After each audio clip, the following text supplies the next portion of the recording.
ओम गंगणपति नमः। भक्तजनों, आप सभी का दिव्य रहस्य में हार्दिक स्वागत है। अधिक मास की इस पावन एकादशी की आप सभी भक्तजनों को हार्दिक शुभकामनाएं। भगवान विष्णु की कृपा सदा आप और आपके परिवार पर बनी रहे। कहते हैं कि साल की हर एकादशी पवित्र होती है, लेकिन अधिक मास की एकादशी ऐसी होती है जिस दिन किया गया व्रत सीधे वैकुंठ का मार्ग खोल देती है। पुराणों में कहा गया है कि इस दिन भगवान विष्णु स्वयं पृथ्वी पर घूमने और अपने भक्तों को देखने आते हैं। जो भक्त सच्चे मन से यह व्रत करता है उसके कई जन्मों के पाप नष्ट हो जाते हैं। लेकिन आखिर ऐसा क्या रहस्य है इस एकादशी में जो इसे बाकी सभी एकादशियों से अलग बनाता है, और क्यों कहा जाता है कि इस दिन स्वर्ग नहीं सीधे वैकुंठ की प्राप्ति होती है। आज की हम इस रहस्यमयी कथा में हम जानेंगे वो गुप्त रहस्य जो शायद आपने पहले कभी नहीं सुना होगा। हिंदू धर्म में अधिक मास को भगवान विष्णु का सबसे प्रिय महीना माना गया है। इसे पुरुषोत्तम मास भी कहा जाता है।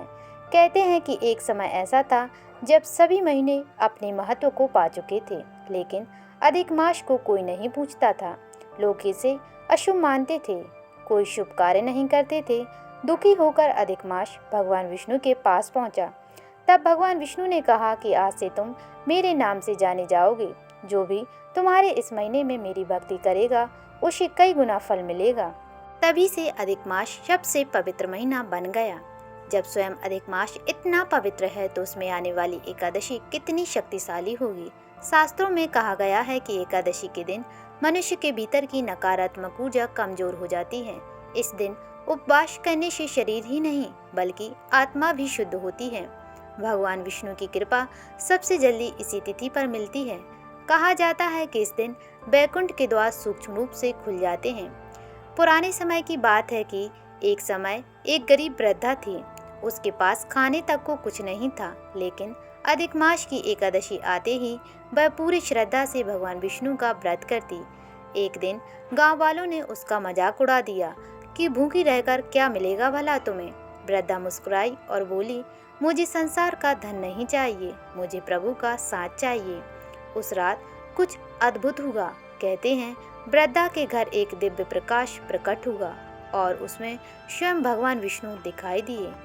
भगवान विष्णु बोले कि तुमने पूरे सच्चे मन से अधिक मास की एकादशी का व्रत किया है, इसलिए तुम्हें मृत्यु के बाद सीधे वैकुंठ की प्राप्ति होगी। यह सुनकर पूरा गांव आश्चर्य में पड़ गया। लेकिन आखिर इस व्रत से वैकुंठ क्यों मिलता है? गरुड़ पुराण में कहा गया है कि जो व्यक्ति अधिक मास की एकादशी में उपवास, दान, जप और भक्ति करता है उसके पाप अग्नि में रुई की तरह जल जाते हैं। इस दिन भगवान विष्णु का नाम 1000 गुना फल देता है। विशेषकर ओम नमो भगवते वासुदेवाय का मंत्र अत्यंत ही शुभ माना गया है। कहते हैं अगर कोई व्यक्ति पूरी श्रद्धा से यह मंत्र जपे तो उसके आसपास दिव्य ऊर्जा बनने लगती है। अधिक मास की एकादशी के दिन सुबह जल्दी उठकर भगवान विष्णु को पीले फूल अर्पित करें, तुलसी के सामने घी का दीपक जलाएं, गीता या विष्णु सहस्त्र नाम का पाठ करें, जरूरतमंद लोगों को दान दें और सबसे महत्वपूर्ण, मन में किसी के लिए बुराई ना रखें। लेकिन पुराणों में एक चेतावनी भी दी गई है, जो लोग इस दिन झूठ, क्रोध और अपमान करते हैं उनसे भगवान विष्णु नाराज हो जाते हैं। कहते हैं ऐसे लोगों के जीवन में अशांति, दुख, दर्द बढ़ने लगते हैं। इसलिए इस दिन मन, वचन और कर्म की पवित्रता बहुत ही जरूरी मानी गई है। तो अब आप समझ गए होंगे कि अधिक मास की एकादशी को सीधे वैकुंठ का मार्ग क्यों कहा गया है। लेकिन क्या आप जानते हैं कि अधिक मास की रात कुछ लोगों को ऐसे दिव्य संकेत भी मिलते हैं जो बताते हैं कि भगवान विष्णु उनसे प्रसन्न हैं। उन संकेतों का रहस्य इतना अद्भुत है कि सुनकर आप चौंक जाएंगे। उस रहस्य को जानने के लिए मेरी अगली वीडियो ज़रूर देखें और कमेंट में ओम नमो भगवते वासुदेवाय अवश्य लिखें। जय श्री हरि।